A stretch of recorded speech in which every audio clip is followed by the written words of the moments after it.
Hello, mic check, check, mic, mic check. Hello, mic check, check, mic check, mic check. In a few minutes, magsisimula po tayo ng ating Facebook Live seminar this afternoon. Once again,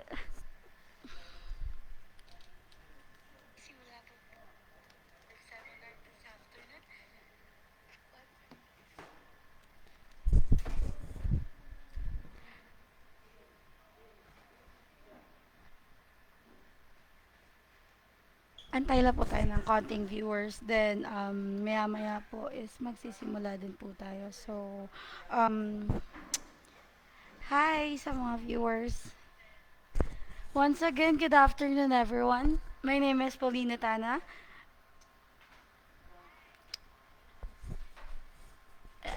In a minute po magsisimula po tayo. Welcome to Accenture's Visa Consultancy FB Live Seminar this afternoon. Study Leave and Migrate to Australia this 2024. So, magsisimula po tayo. So, why Australia? So, a lot of people asking why Australia. So we have four factors why you should consider migrating to Australia. So number one, Australia is listed in best country to live, a better job prospect, healthier food, and of course, listed one of the highest salaries. So being a Filipino is parang lahat tayo nagtatanong if malaki ba sahod, something like that, right? So I'll tell you a good news, everyone. Yes, Australia is listed one of the highest salary. So we have four best futures of Australia. So number one, Australia is listed as number three country with the highest average salaries. Number seven, best country in the world. Number nine, best to raise a family. So, bakit nga ba best to raise a family? So, here, everyone, sa mga viewers, so why Australia is number nine, best to raise a family?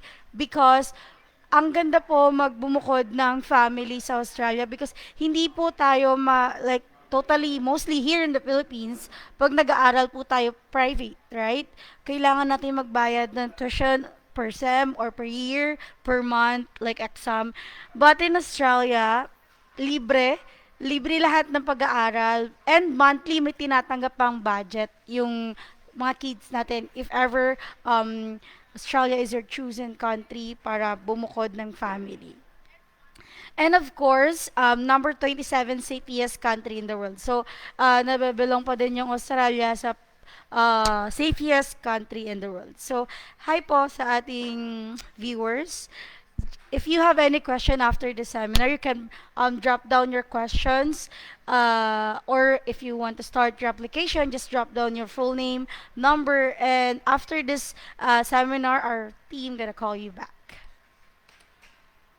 So, job prospects, so what are the current jobs in Australia? So, um, ayan yung ating highest paying jobs in Australia as 2024.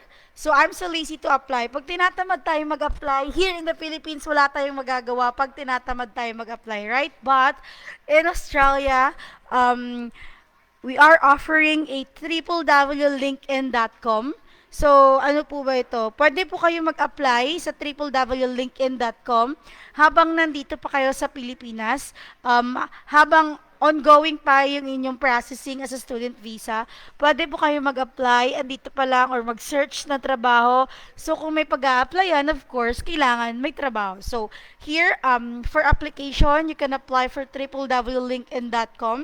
For work naman, kung gusto nyo maghanap ng trabaho, we are offering a www.seek.com.au. So, ano nga ba yung seek.com? So, seek.com, pwede ka mag-apply ng trabaho na fit to your or what ano ka ba, visa holder, immigrant. But here, as a student visa, dito mo makikita kung anong fit na trabaho sa isang student visa holder. So, ito yung www.sick.com.au. Habang andito ka pa sa Pilipinas, you can search na for what are the current jobs na fit siya for student visa. Pwede ka nang mag-set ng appointment 1 week before ng inyong take off papuntang Australia. So, hindi siya hassle. So, medyo napagaan ng ating lifestyle once nandun na tayo sa Australia. So, for equal opportunity, ano nga ba yung equal opportunity? Like example, here in the Philippines, mostly nakikita natin na sa construction worker is lalaki, right? Wala tayong nakikitang babae. Para sa akin na, never in my entire life, nakita ko ng babae na construction worker. But in Australia, kahit i-click niyo po itong link na to, like this one, makikita niyo dyan yung babae mismo yung nagtotroso, nagko-construction. And nung nagstay ako sa Australia ay makikita akong babaeng nagbubuhat ng mga panglalaking work. So hindi, parang na-amaze ako because here in the Philippines, hindi natin siya mostly makikita ng ganun. But sa Australia, they have equal opportunity, mapababae man or lalaki, as long as you are fit to work, you will be able to apply that kind of position or work. Sorry. So for schools location, we choose the most affordable school in CBD with one of the highest hourly rates. So not just a school, but we choose the most affordable school para makatulong din tayo sa ating kapwa Pilipino or kababayan.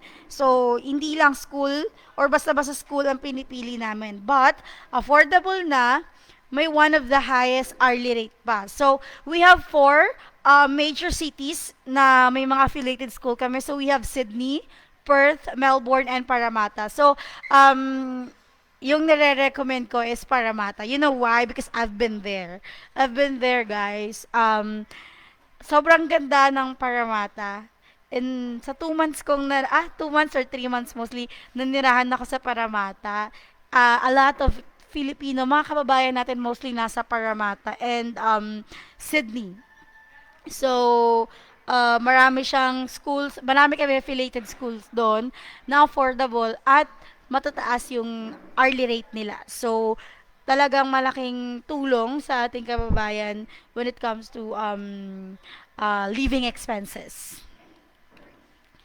So here, for typical food expense, in your $25 a day meal, pwede na kayo makatipid. Mostly sa, kung gusto nyo makatipid, sa $25 a day meal mo, meron na. So, if you love or if you like pizza, you can order to www.pizzahut.com.au or pwede din kayo pumunta sa nearest branch nila. I think kada city or kada is may mga nearest branch ang pizzahut.com. For Uber Eats, like pwede mag-order ka na lang pag tinatamad ka, then gusto mo ng budget meal or friendly na store, you can order to Uber Eats.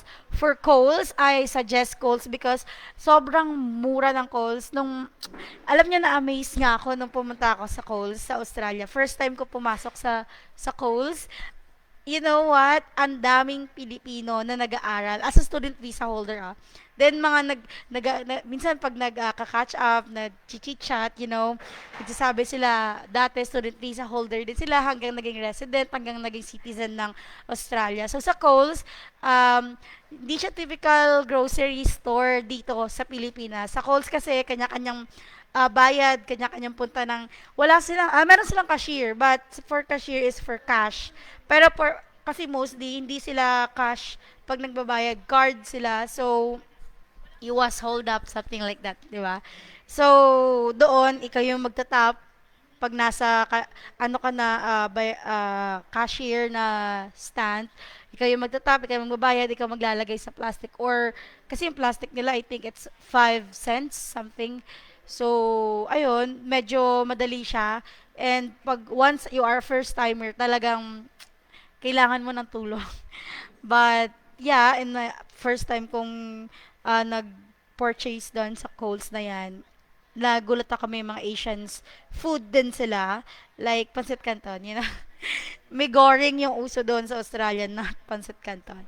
But yeah, let's proceed. Of course, may grocery and philo din sila. So, grocery and Coles and grocery and philo, it's just the same, everyone.